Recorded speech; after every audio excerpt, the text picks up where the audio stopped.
TikTok might look harmless. Quick clips, dances, and trends. But behind the screen are stories that turned fatal.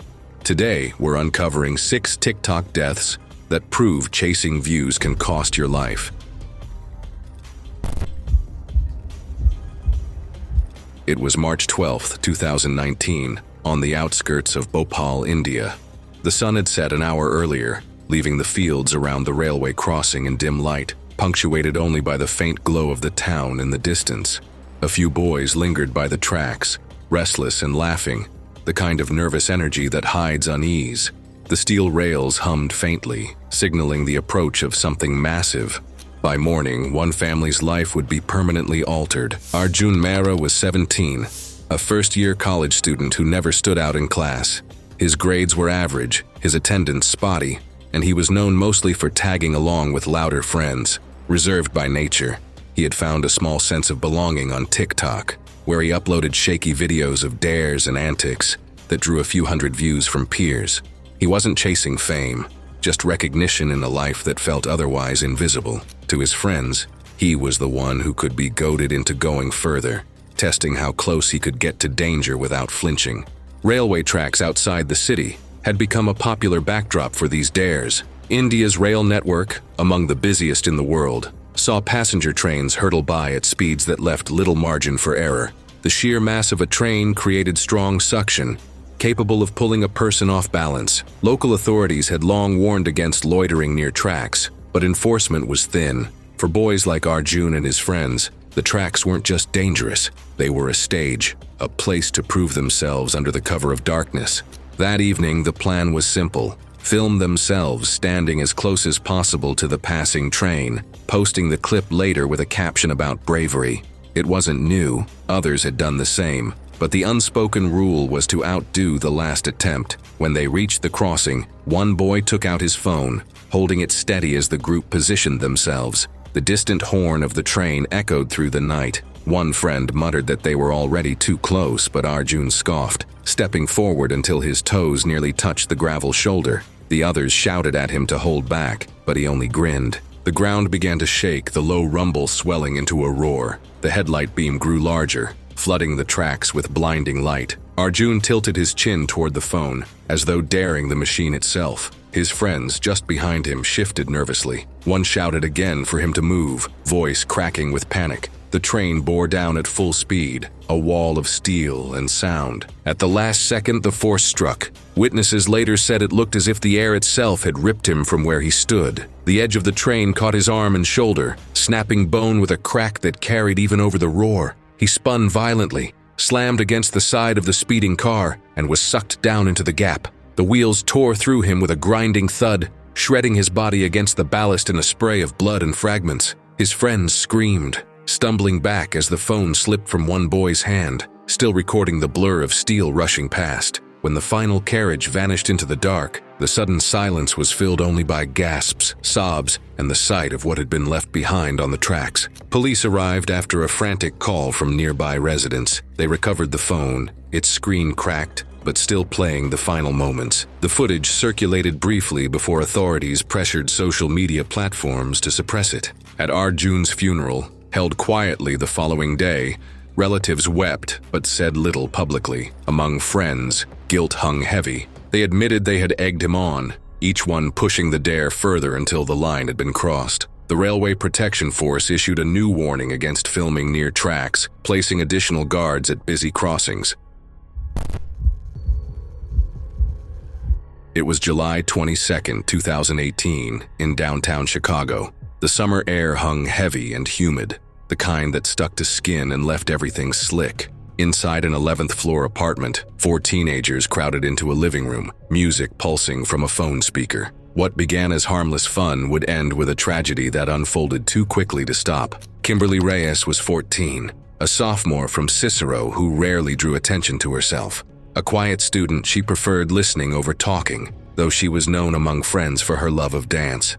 TikTok had become her escape, a place where she could study routines and follow trends, even if she didn't post often. Her friends sometimes teased her about being too hesitant, but she badly wanted to keep up with them. Risk was never part of her personality, yet fitting in mattered more than speaking up. The apartment where they gathered belonged to Kimberly's older cousin, a college student who rented a unit downtown. It had one feature the group loved, the large living room window that opened wide, revealing the city skyline. They thought it would make the perfect backdrop for a trending dance challenge.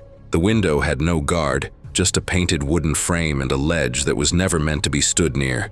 In summer heat, the frame often became slick with condensation and handprints. None of them considered how unforgiving it would be if someone lost balance. That night, the plan was simple. Film the routine a few times, then pick the best take to upload. Kimberly's friends joked that the skyline would make it go viral.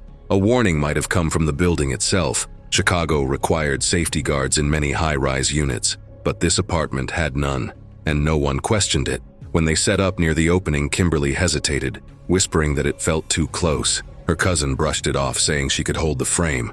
The others laughed, already filming. On the first attempt, Kimberly stayed back, the city lights barely in view. Her cousin frowned, adjusting the phone, urging her to lean out just a little more. Kimberly tried again, gripping the frame tightly, her shoulders tense. The second take went better. The skyline visible, but the camera angle still cut off part of the background. By the third attempt, sweat clung to her hands. She edged closer, one hand on the frame, trying to appear confident while following the beat of the song. The slip was sudden. Her hand slid off the damp paint with a squeal, nails scraping uselessly against the frame as she lost her grip. Her body pitched backward, arms flailing, as the window swallowed her whole. Her friends screamed as the phone wavered, capturing only a flash of her legs vanishing into the night before clattering to the floor. Outside, pedestrians heard her scream split the air, rising into a raw, panicked cry that cut off with horrifying abruptness. Seconds later came the impact, her body hitting the pavement with a crack that echoed against the buildings, followed by the dull, crushing thud of flesh and bone colliding with concrete. Witnesses recoiled, some turning away, others frozen in place, their reactions a mix of horror and disbelief. Police and paramedics arrived within minutes after being called by people on the streets, but there was nothing to be done. The friends remained inside, in shock, unable to process what had just happened. The phone still recorded their cries and footsteps as they hovered near the open frame, staring down at the street below. Kimberly's parents kept the funeral small, held at their church in Cicero, away from media attention. Her teachers and classmates remembered her as quiet, respectful, and deeply shy. The Chicago police cited the landlord for failing to install required window guards, but the case ended quietly, with no real accountability. It was August 18, 2018, in Koreatown, Los Angeles. The night air was warm, carrying the sound of distant traffic and music from nearby clubs. On top of a 5-story parking garage, 3 young men lingered at the edge, joking loudly to cover the nerves they wouldn't admit. Within an hour, one of them would lie broken on the pavement below, the sound of his fall echoing through the structure. Derek Fowler was 19, a community college student with no clear direction. His grades were inconsistent, and he drifted between part-time jobs. Among friends, he was known for his loud personality and willingness to take dares others avoided. Though he had no real TikTok following, he watched viral stunts closely, telling friends he would blow up one day. What pushed him wasn't fame on the platform, but the approval of his small circle. Risk to Derek was a shortcut to recognition, proof he was braver than the rest. Parking garages had become common filming spots in Los Angeles for their concrete edges and open views. The ledges, however, were never designed to be held onto. The smooth concrete wore slick under sweat, and any slip meant a deadly drop. Derek and his friends understood it on some level, but they convinced themselves it was just a test of grip and nerve. No safety gear was possible, just bare hands against rough stone, body weight dangling over open space. That night, Derek arrived at the garage with 2 close friends after midnight. They had watched similar videos earlier in the week and decided they could do better. One friend would film from the rooftop, angled down, while the other stood on the street to capture the drop. Derek leaned over the ledge, laughing and bragging that he could hang there for a full minute. Neither friend argued. There had been warnings. Local news had covered previous accidents from garage stunts, but in the moment they felt immune. When the cameras rolled, Derek lowered himself over the edge, his hands gripping the ledge, his feet kicking briefly before finding air. He flashed a grin toward the phone above. knuckles whitening as he held his weight. From below, the second camera recorded his dangling body against the backdrop of streetlights and passing cars. His friends shouted encouragement, telling him not to give up. Seconds dragged into half a minute. His arms trembled visibly, shoulders straining. Sweat began to bead and roll down his forearms. "Pull up, pull up," one friend yelled when they saw his grip faltering. Derek tried, jaw clenched, but his palms slipped against the concrete. In one motion, he lost hold completely. He fell the full height, striking the roof of a parked car with a metallic crash that sent alarms blaring. His body bounced and tumbled onto the asphalt, limbs twisted unnaturally. From the rooftop, his friend froze, phone still aimed at the scene. The one below screamed and sprinted toward him, shouting Derek's name. Witnesses later reported that Derek never moved after impact. Derek's funeral drew classmates, relatives, and neighbors, many speaking in hushed tones about his recklessness. His parents remained quiet, offering no statement beyond grief. The LAPD issued another reminder against dangerous stunts on high structures but filed no charges. The video was taken as evidence, a permanent record of a moment that began as a dare and ended in irreversible loss. It was November 14th, 2019 in Moscow. The late afternoon light was already fading, and the air carried a sharp chill. Along the banks of the Moskva River, a small group of teenagers gathered at the base of a bridge, laughing nervously and checking the recording angles on their phones. None of them said it aloud, but the silence of the cold river below made the game feel heavier than they admitted. By nightfall, their dare would end with one of them gone. Anastasia Ivanova was 16, a quiet schoolgirl who often blended into the background of her classes. Among friends, however, she was drawn to the sense of belonging that came with shared risks. She had begun following thrill-seeking videos on TikTok earlier that year, fascinated by the adrenaline of dares she would never attempt alone. Unlike others who chased popularity, Anastasia wanted recognition only from her small circle of friends. Risk wasn't natural to her, but it was something she tolerated to stay included. The bridge they chose that evening spanned a shallow stretch of the Moskva. The drop was not enormous, but the stone supports broke the surface in uneven ways, and the river's November current was icy and fast. The water's depth varied, deep enough for a clean landing in one spot, but dangerously shallow just feet away. Locals knew the river well and avoided swimming past early autumn. The teenagers, armed with only a phone camera, overlooked those risks, focusing instead on how dramatic the footage might look against the city backdrop. The plan was to climb the railing and jump in, one after another. Two girls went first, leaping quickly and splashing down. Their laughter was strained as they fought the freezing water, shivering while pulling themselves toward the bank. Anastasia climbed next, gripping the railing tightly, her face pale. One friend teased her hesitation, and the others laughed. She shook her head, still clinging to the metal, but after more urging, she shifted her weight forward. Eyewitnesses later said she looked terrified, holding her breath as if bracing for pain. As she pushed off, her foot caught on the iron railing, twisting her body sideways in midair. She slammed into a stone support with her shoulder and head, the impact producing a sickening crack that several bystanders swore they heard from above. The blow likely fractured her skull, and a smear of blood marked the stone before her body flipped. She plunged headfirst into the river, striking the surface at an angle with a heavy, lifeless thud before vanishing beneath the black water. Her friends screamed in panic. Two of them jumped in despite the shock of the icy current, which clawed at their chests and made breathing difficult. When they reached her, she was limp, arms floating unnaturally, her eyes half open but unresponsive. They grabbed hold of her under the arms, dragging her toward the bank. They shouted her name over and over, their voices breaking in fear.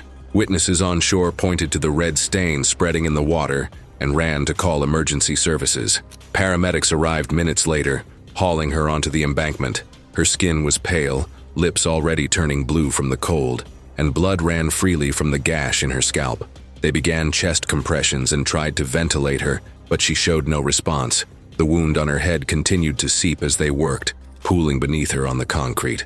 After more than 20 minutes of effort, she was pronounced dead at the scene. Anastasia's funeral was quiet, held in her neighborhood church with classmates and teachers present. Her parents requested privacy, refusing media coverage. Moscow authorities issued another blanket warning about dangerous online challenges, but enforcement was minimal, and the videos continued. It was October 9th, 2019 in Detroit. The air carried a bite of early autumn, and the wind moved through empty lots lined with weeds and crumbling brick walls. In one such lot, 3 teenagers gathered with a bottle of lighter fluid and a single phone set to record. Their laughter masked unease, but none of them expected the minutes ahead would end with a sight they could never forget. Marcus Hill was 17, a junior at a vocational high school where he studied auto mechanics. Known as a quick learner with his hands, he could disassemble an engine faster than most classmates and dreamed of opening his own repair shop one day. Friends described him as playful and restless, the kind of person who made jokes in tense situations. He wasn't reckless by nature, but often gave in to dares, drawn by the attention they brought him in his tight-knit neighborhood. That fall, he had started watching clips of fireproof challenges online, where people lit clothing briefly before extinguishing it with blankets or water. To Marcus, it looked more like a stunt than a danger. Fire was familiar to him from welding lessons in shop class, but he underestimated how quickly accelerants spread and ignited. Unlike controlled sparks in a workshop, fuel on cotton clothing left no margin for error. None of the boys had fire extinguishers, water buckets, or protective gear. Only an old hoodie, a towel, and misplaced confidence.